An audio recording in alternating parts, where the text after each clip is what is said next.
चलिए तैयार हो जाइए दुनिया की एक बेहद खूबसूरत कोने को दरियाफ्त करने के लिए। आज के इस खास जायजे में हम 2026 के न्यूजीलैंड का एक जबरदस्त वर्चुअल टूर करने वाले हैं। हम उन तमाम हकाइक, शहरों और हैरत अंगेज बातों को खोजेंगे जो इस मुल्क को दुनिया में रहने और घूमने के लिए एक बेहतरीन जगह बनाते हैं। तो बगैर किसी ताखीर के इस सफर का आगाज करते हैं। लेकिन सफर शुरू करने से पहले जरा इस सवाल पर गौर करें, दुनिया का वो कौन सा मुल्क है जो सबसे पहले नए साल को खुशामदीद कहता है? जी हाँ, बिल्कुल सही सोचा, न्यूजीलैंड। ये वो तन्हा और इंतहाई खूबसूरत मुल्क है जहाँ दुनिया में सूरज की सबसे पहली किरणें पड़ती हैं। यानी पूरी दुनिया में सबसे पहले न्यू ईयर का जश्न यही मनाया जाता है। और सच मानिए, ये सिर्फ एक जोग्राफियाई हकीकत नहीं है, बल्कि ये इस मुल्क की इंफरादियत की महज एक झलक है जिसे हम आगे जाकर मजीद समझने वाले हैं। अगर हम यहाँ की कुदरती मनाजिर की बात करें ना, तो ये वाकई किसी जादू से कम नहीं। जरा सोचिए, यहाँ 50 से ज्यादा आतिशफशा पहाड़ मौजूद हैं और रोटोरवा की वो हैरत अंगेज झीलें, उनका पानी सल्फर की ज्यादती की वजह से बिल्कुल सब्ज है। हाँ, वहाँ से उबलते हुए अंगूर जैसी बू जरूर आती है, लेकिन उसका नज़ारा बस मशहूर कर देता है। और अगर कोई मशहूर film Lord of the rings का फैन है तो उसके लिए हॉबिटन का गांव आज भी वहीं बिल्कुल उसी तरह आबाद है। वहां जाकर ऐसा लगता है जैसे इंसान किसी और ही ख्याली दुनिया में आ गया हो। खैर, कुदरती हुस्न के मामले में तो न्यूजीलैंड का कोई सानी नहीं। मशहूर मुसन्निफ रुडयार्ड किपलिंग ने यूं ही थोड़ी मिडफोर्ड साउंड को दुनिया का 8वां अजूबा कह दिया था। यहाँ के ऊंचे पहाड़, बादलों को छूती हुई आबशारी और समंदर का मिलाप, सब कुछ इतना परफेक्ट है कि लगता है किसी पेंटिंग में आ गए हैं। एक अंदाजे के मुताबिक 2026 तक इस ड्रामेटिक लैंडस्केप को देखने के लिए सालाना लगभग 36 लाख लोग आएंगे। बारिश के मौसम में तो यहाँ सैकड़ों आजिया आबशारें बन जाती है जो सच में होश उड़ा देती हैं।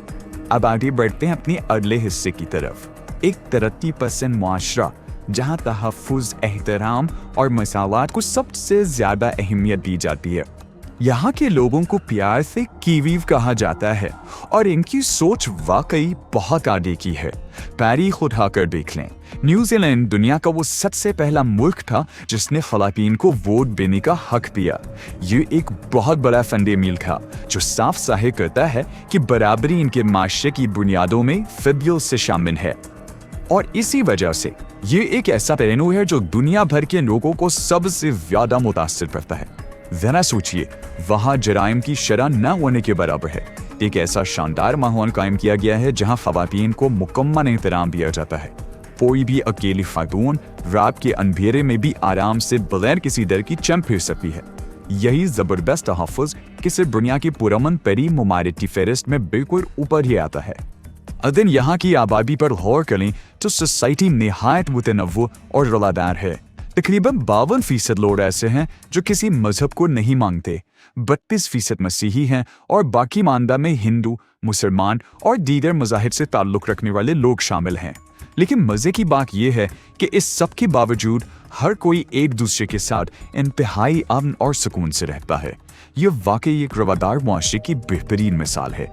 चलिए अब रुख करते हैं बड़े शहरों की सैर की तरफ और देखते हैं कि इन जजीरों पर शहरी जिंदगी आखिर कैसी अपनी है। इस मुल्क की 52 लाख की आबादी का तकरीबन 86% हिस्सा शहरों में रहता है। एक तरफ है ऑकलैंड, जिसे सिटी ऑफ सेल्स कहते हैं क्योंकि वहाँ कश्तियाँ ही कश्तियाँ नजर आती हैं। ये कगले महंगा, मसरूफ और ऊंची इमारतों वाला शहर है। लेकिन दूसरी तरफ मुल्क का दार हुकूमत वेलिंगटन है। वहाँ ऑकलैंड जैसा रश नहीं मिलता, बल्कि ये एक इंतहाई खूबसूरत साहिली शहर है जिसे हवाओं का शहर भी कहा जाता है। यहाँ की तारीफी केबल कार्स और पहाड़ों पर बने घर इसके फन तामीर को बिल्कुल अलग ही रूप देते हैं। और अगर साउथ आइलैंड की तरफ निकले तो क्वींसटाउन का जिक्र जरूर बनता है। इसे वहाँ की कुदरती खूबसूरती का ताज समझ लीजिए। अगर किसी को एडवेंचर और थ्रिल का शौक है ना, तो ये जगह बिल्कुल जन्नत है। ऊंचे पहाड़, हरी भरी वादियां और उनके बीच सनसनाती हुई जेट बोट राइड्स। यकीन करें, क्वींसटाउन पूरा साल सयाहों से भरा रहता है और इसका शहर दिमाग से नहीं निकलता। लेकिन रुकिए, शहरों की इस फहरिस्त में क्राइस्ट चर्च का जिक्र तो करना ही पड़ेगा। इसे गार्डन सिटी कहा जाता है और सच में यहाँ हर तरफ फूल और पार्क ही पार्क्स हैं। इसकी सड़कों पर जो रम बरम्बा स्ट्रीट आर्ट है और वो पुरानी तारीफी ट्रैम्स, उनका अपना ही कमाल का चार्म है। और हाँ, खाने पीने के शौकीन लोगों के लिए वहाँ की रिवर साइड मार्केट किसी खजाने से कम नहीं। ये शहर पुरसकून भी है और बहुत जिंदादिल भी। एक सवाल जहन में आता है कि इतनी कम आबादी वाला मुल्क आखिर इतना अमीर कैसे हो गया? तो चलिए इसका राज खोलते हैं। हैरत की बात यह है कि न्यूजीलैंड की जीडीपी का 60% हिस्सा सिर्फ ज़राअत और डेयरी से आता है। फॉन्टेरा जैसी कंपनियां अकेले ही पूरी दुनिया का 30% डेयरी एक्सपोर्ट करती हैं, जो तकरीबन 140 ममालिक तक जाता है। जी हाँ, दुनिया का 1/3 दूध और गोश्त की इस बेपनाह बरामद में इस मुल्क की मईशत को अरबों डॉलर्स का ज़रिए मुबादला देकर इंतहाई मजबूत बना दिया है। मुआशी खुशहाली अपनी जगह, लेकिन यहाँ दौलत की तक़सीम का जो निज़ाम है वो कमाल है। एक आम प्लम्बर और एक डॉक्टर दोनों लगभग एक जैसी शानदार जिंदगी गुजार सकते हैं। यहाँ कम से कम उजरत तकरीबन 24 न्यूजीलैंड डॉलर फी घंटा है। और सबसे बड़ी बात, लोग काम के लिए नहीं जीते। दिन में जितना काम जरूरी हो सिर्फ उतना ही किया जाता है। इनका ये बेहतरीन वर्क लाइफ बैलेंस पूरी दुनिया के लिए एक जबरदस्त मिसाल है, बिल्कुल जीरो। तो आखिर में बात आती है 2026 के दौरे की मनसूबाबंदी पर कि इस शानदार सफर को हकीकत कैसे बनाया जाए। इन तमाम हैरत अंगेज बातों के बाद जहन में यही आता है कि भाई वहाँ पहुँचने का प्रोसेस क्या है। तो उसका तरीका बहुत सीधा है। किसी एजेंट के चक्कर में पड़ने की बिल्कुल ज़रूरत नहीं। सीधा सरकारी वेबसाइट पर जाएं, वहाँ ऑनलाइन फॉर्म फिल करें, 441 न्यूजीलैंड डॉलर्स की फीस अदा करें और अपने शनाख्ती और माली दस्तावेज़ात अपलोड करें।